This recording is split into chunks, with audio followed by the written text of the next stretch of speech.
لوگ یہ کہتے ہیں جی کہ منگولین نے بھی، چنگیز خان کے منگولین نے، انہوں نے بھی تقریباً آدھی دنیا پہ قبضہ کر لیا تھا، لیکن جب چنگیز خان کی اور منگولین فوجوں نے قبضہ کیا تو خون کے دریا بہے تھے۔ یہاں جو چینج آئی ہے، اگر آپ مدینہ کی ریاست کو سٹڈی کریں تو جب نبی صلی اللہ علیہ وسلم 622 پہ پہنچے تھے مدینہ ہجرت کر کے، اور 632 اس دنیا سے پردہ کر گئے تھے، وہ 10 سالوں کے اندر ایک وہ انقلاب آ چکا تھا۔ اس میں سارا جو عرب تھا وہ ان کے شروع ہوئے تھے 313 پہ، اور سارا عرب ان کے نیچے آ گیا تھا، اور ٹوٹل جو لوگ جن کی جانیں دونوں طرف جنگوں میں گئی تھی وہ 1200-1300 تھے۔ تو اس اصل میں وہ فکری انقلاب آیا تھا، انہوں نے ذہن چینج کر دیے اور وہ لوگوں کو تبدیل کر دیا۔ وہ لوگ جن کی کوئی حیثیت نہیں تھی، دو سپر پاور تھی، پرشین اور رومن بیزنٹائن ایمپائر دونوں طرف، انہوں نے ان دونوں ایمپائرز ان کے سامنے کولیپس کر گئے، لیکن وہ اصل کولیپس کیے تھے جو ایک انہوں نے ذہن چینج کیے تھے لوگوں کے۔ اور اس کو اور طرح آپ کر سکتے ہیں کہ یہ ایک، جس طرح مولانا رومی کی میں بڑی فیمس سیئنگ ہے، وہ بڑی سمجھنے والی ہے کہ انہوں نے کہا کہ جب اللہ نے آپ کو پر دیے ہیں تو کیوں چونٹیوں کی طرح رینگ رہے ہو؟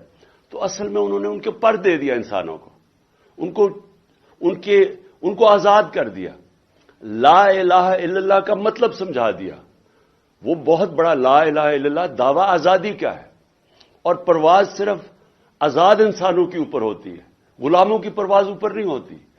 اس لیے جو علامہ اقبال کی ساری غلام ہندوستان کے مسلمانوں کو جگانے کی جو کوشش کی تھی، وہ ساری آزادی کی وہ بات کرتے تھے۔ وہ جو شاہین کا، علامہ اقبال کا کانسیپٹ تھا، وہ صرف آزاد شاہین اوپر جا سکتا ہے باقی مخلوق سے۔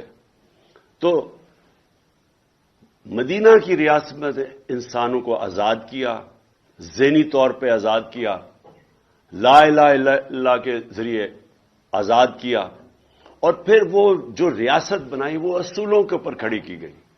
نمبر 1 اس کا اصول تھا عدل اور انصاف۔ یہ یاد رکھیں کہ یہ سب سے بڑا، قرآن میں بار بار انصاف کے اوپر ایمفسس یہ آتا ہے کہ انسان کے معاشرے میں اور جانوروں کے معاشرے میں سب سے بڑا فرق ہوتا ہے انصاف۔ جانوروں کے معاشرے میں مائٹ از رائٹ ہوتا ہے، انسانوں کے راستے میں انصاف ہوتا ہے، طاقتور اور کمزور ایک برابر ہو جاتے ہیں۔ اور یہ سب سے بڑی چیز مدینہ کی ریاست میں انہوں نے سیٹ کی، عدل اور انصاف۔ حضرت ابو بکر جب خلیفہ بنے، ان کا پہلا مشن سٹیٹمنٹ تھی کہ میں طاقتور اور کمزور کو ایک برابر کروں گا قانون کے سامنے۔ اس کے بعد حضرت عمر کی مشن سٹیٹمنٹ یہی تھی کہ میں طاقتور کو قانون کے نیچے لے کے آؤں گا، اور پھر حضرت علی کی بھی مشن سٹیٹمنٹ یہ تھی۔